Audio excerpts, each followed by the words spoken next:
Selamat sore Bapak pengasuh mata kuliah. Selamat sore teman-teman. Perkenalkan nama saya Yakobus Umborobaka. NIM 16 340 300 50.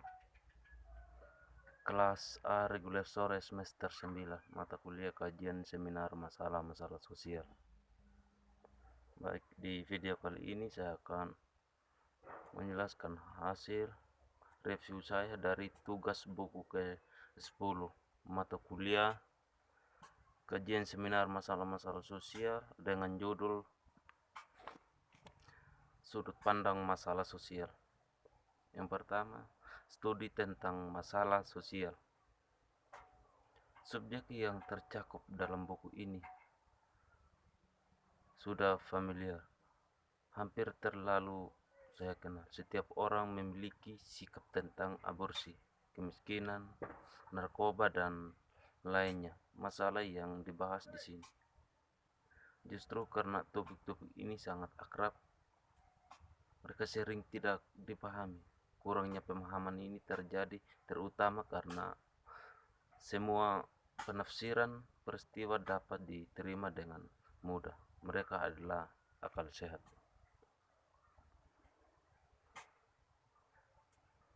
Tapi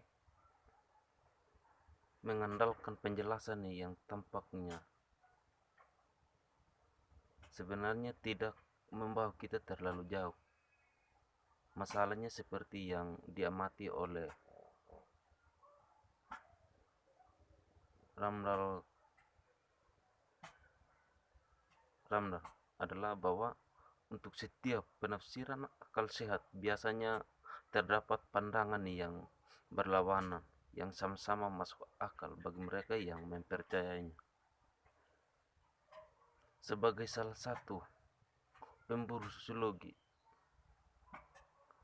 Emil Durkheim mengatakan sebuah sains masyarakat terkadang menyebabkan orang-orang melihat sesuatu dengan cara yang berbeda karena tujuan sains adalah untuk M dan E penemuan, dan semuanya penemuan semacam itu kurang lebih mengecewakan pendapat yang diterima. Misalnya, beberapa orang melihat masalah aborsi sebagai hal sederhana. Ini adalah pembunuhan. Bagi yang lain masalahnya sama sederhana.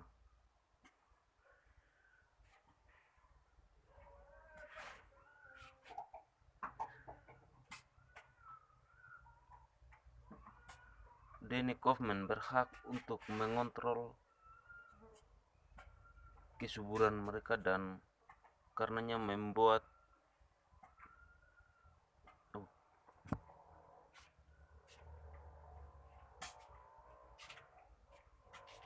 berhak untuk mengontrol kesuburan. Mendefinisikan masalah sosial. Mendefinisikan masalah sosial mungkin tampak mudah. Semua orang tahu apa mereka. Memang terdaftar isi buku menyediakan daftar subjek terkenal, kesehatan yang buruk, ketidakkesetaraan gender, dan sebagainya. Tetapi definisi dengan contoh merupakan taktik yang buruk karena tidak menunjukkan mengapa beberapa masalah menjadi bermasalah sementara Myers tidak.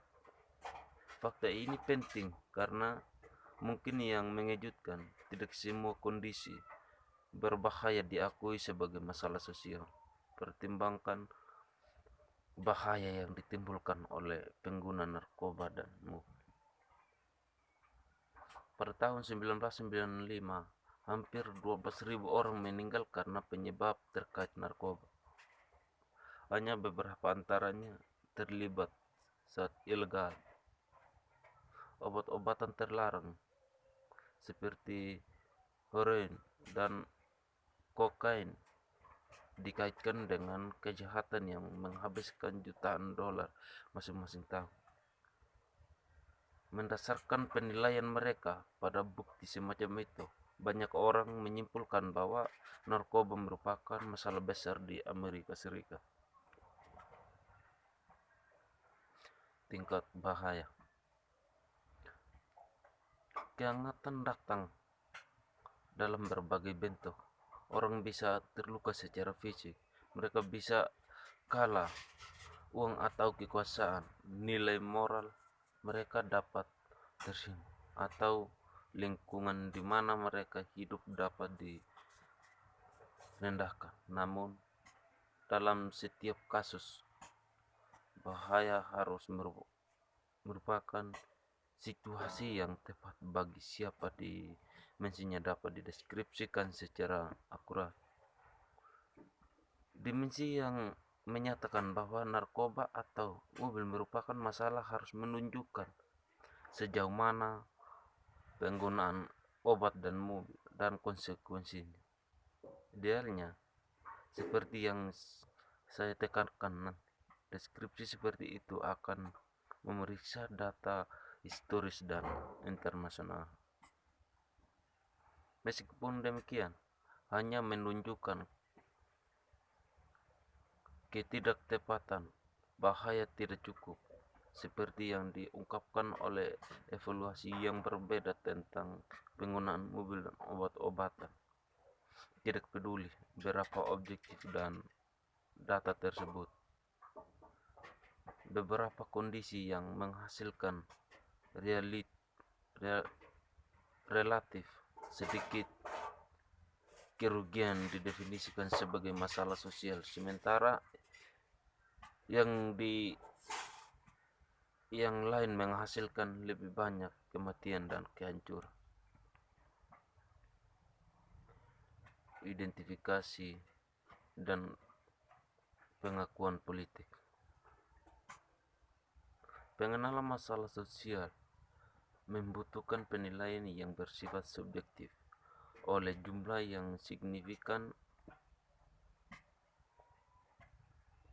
orang, telah ada kontroversi yang cukup besar dalam sosiologi mengenai beberapa banyak orang yang signifikan dan mudah untuk melihat mengapa Gleason itu tampaknya sulit untuk dipecahkan. Faktanya, ada kesempatan ketika masing-masing etnis ini berhasil mengklaim bahwa kondisi yang merugikan merupakan masalah sosial. Jadi, jawabannya bukan dengan jumlah absolut isi berbahaya daripada pengaruhnya dalam masyarakat. Proses mengidentifikasi masalah sosial biasanya melibatkan umpan balik antara publik dan pimpinan opinian. Mereka yang membawa masalah orang-orang memperhatikan dan mengajarkan mereka di mana minat mereka berada. Perlu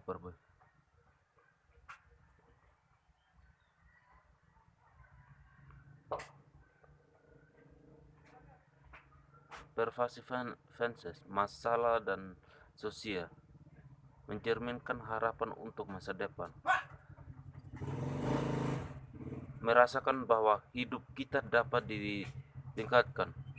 Gagasan untuk meningkatkan masyarakat didasarkan pada nilai, karena tidak ada cara lain untuk mengevaluasi kehidupan sosial. Setidaknya ada dua prinsip yang mendasari untuk perbaiki kepercayaan pada kemajuan dan keyakinan bahwa setiap memiliki nilai.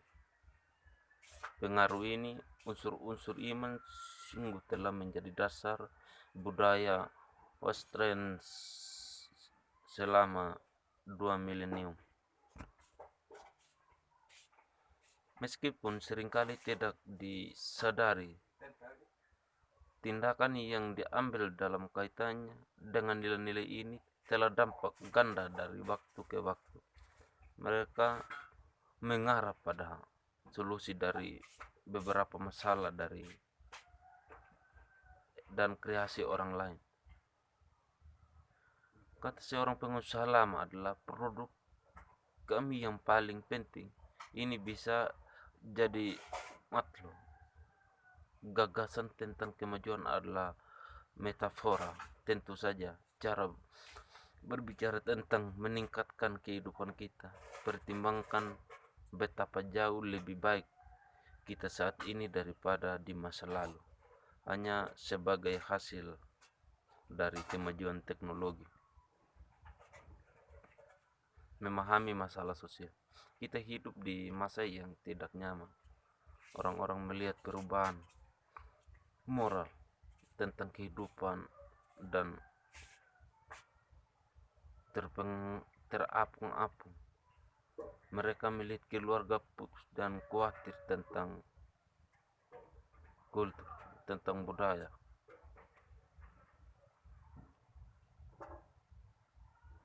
Tunggu melihat pemberontakan berkalah oleh Presiden Amerika dan menjadi takut. Dia melihat wanita menuntut kesehatan dan mencoba untuk mendukung panik. Singkatnya, orang-orang merasakan bahwa cara berpikir dan cara berpikir yang lebih tua adalah tidak berguna lebih lama. Namun dalam menghadapi kegelisahan, mereka berpegang teguh pada akal sehat dan akal sehat tidak memberikan pemahaman. Jadi mereka melakukan semuanya lebih. Ini karena orang biasa hidup dalam orbit pribadi yang terdiri dari keluarga, lingkungan, agama, dan pekerjaan. Dengan demikian dibatasi, mereka tetap hanya samar-samar menyadari hubungan rumit di antara keduanya. Mereka menghindari hidup di dunia yang lebih besar. Mereka gagal menghubungkan apa yang terjadi pada mereka dengan jalannya sejarah. Namun justru inilah tugasnya jika pemahamannya terjadi.